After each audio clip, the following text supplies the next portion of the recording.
ನಮಸ್ಕಾರ ಎಲ್ಲರಿಗೂ. ಇವತ್ತು ಹಸಿ ತೊಗರಿಕಾಳು ಯೂಸ್ ಮಾಡಿಕೊಂಡು ಈಸಿಯಾಗಿ ಹೇಗೆ ಸಾಂಬಾರು ಮಾಡೋದು ಅಂತ ನೋಡೋಣ.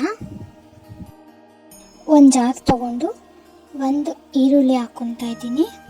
ಆಮೇಲೆ ಒಂದು ಟೊಮೆಟೊ, ಒಂದು ಗೆಡ್ಡೆಯಷ್ಟು ಬೆಳ್ಳುಳ್ಳಿ, ಒಂದು ಸ್ವಲ್ಪ ತೆಂಗಿನಕಾಯಿ, 2 ಸ್ಪೂನಷ್ಟು ಸಾಂಬಾರು ಪುಡಿ ಮತ್ತು 1 ಸ್ಪೂನಷ್ಟು ಧನಿಯಾ ಪುಡಿ ಹಾಕ್ಕೊಂಡಿದ್ದೀನಿ. ಧನಿಯಾ ಪುಡಿ ಆಪ್ಷನಲ್, ಬೇಕಿದ್ರೆ ಹಾಕ್ಕೊಳ್ಳಿ, ಇಲ್ಲಾಂದರೆ ಸ್ಕಿಪ್ ಮಾಡ್ಕೋಬೋದು. ಸ್ವಲ್ಪ ಕೊತ್ತಂಬರಿ ಸೊಪ್ಪು, ಆಮೇಲೆ ಸ್ವಲ್ಪ ನೀರು ಹಾಕ್ಕೊಂಡು ಚೆನ್ನಾಗಿ ರುಬ್ಕೊಳ್ಳಿ. ರುಬ್ಕೊಂಡ್ಮೇಲೆ ಒಂದು ಕುಕ್ಕರ್ ತೊಗೊಂಡು ಕುಕ್ಕರ್ಗೆ ಒಂದು 3ರಿಂದ 4 ಸ್ಪೂನಷ್ಟು ಎಣ್ಣೆ ಹಾಕ್ಕೋಬೇಕು.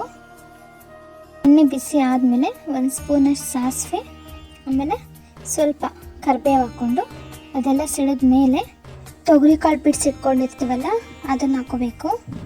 ಆಮೇಲೆ ಆಲೂಗಡ್ಡೆ ಹಾಕ್ಕೊಂಡು ರುಚಿ ನೋಡ್ಕೊಂಡು ಎಷ್ಟು ಬೇಕೋ ಅಷ್ಟು ಉಪ್ಪು ಹಾಕ್ಕೊಂಡು ಒಂದು 1/2 ಸ್ಪೂನಷ್ಟು ಅರಿಶಿನದ ಪುಡಿ ಹಾಕ್ಕೊಂಡು ಚೆನ್ನಾಗಿ ಒಂದು 2 ಮಿನಿಟ್ಸ್ ಅದನ್ನು ಫ್ರೈ ಮಾಡ್ಕೋಬೇಕು.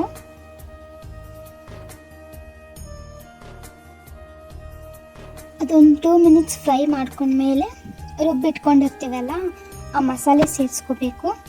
ಮಸಾಲೆ ಜೊತೆಗೆ ಒಂದು ಸ್ವಲ್ಪ ನೀರು ಎಷ್ಟು ಬೇಕೋ ಕನ್ಸಿಸ್ಟೆನ್ಸಿ ನೋಡಿಕೊಂಡು ನೀರು ಸೇರಿಸ್ಕೊಂಡ್ಮೇಲೆ ಒಂದು ಸತಿ ಚೆನ್ನಾಗಿ ಮಿಕ್ಸ್ ಮಾಡಿ ಕುಕ್ಕರ್ ಲಿಡ್ನ ಕ್ಲೋಸ್ ಮಾಡ್ಕೋಬೇಕು.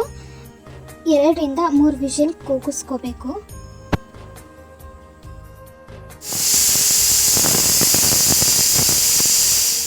ವಿಷಲೆಲ್ಲ ಹೋಗಿ ತಣ್ಣಗಾದ್ಮೇಲೆ ಕ್ಯಾಪ್ ತೆಗುತ್ತೆ.